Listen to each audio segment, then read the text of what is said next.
I'll be showing you something extremely shocking today. The newly built ROB in Kamti is a horrific failed project. A portion of a newly constructed flyover has already caved in, all thanks to the heavy rain. But let's be honest, if a road gives way this easily, was it ever built to last?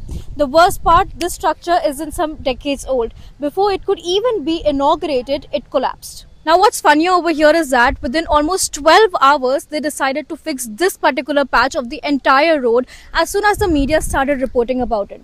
It's like throwing a glass plate on the floor, picking up the broken pieces, fixing it by tape, and then saying sorry to it.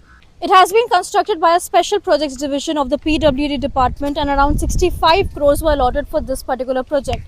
Civil work worth 38 crores were backed by a private firm called Abhi Engineering. And this is the result. No accountability, no explanation, just complete and pure silence.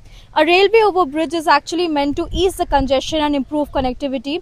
Instead, somehow it has become a symbol of what's broken in our system: transparency and no construction ethics. The main question over here is that who takes responsibility now? Will the contractor be blacklisted? Will the department face any kind of scrutiny, or will it just be another case brushed under the cement carpet? This isn't a construction flaw, it's a governance failure, and until accountability is built into our foundations, even the strongest and the newest of the roads will keep collapsing. What do you have to say about this? Let me know in the comments below. This is Drishti Sharma for the Lokmat Times.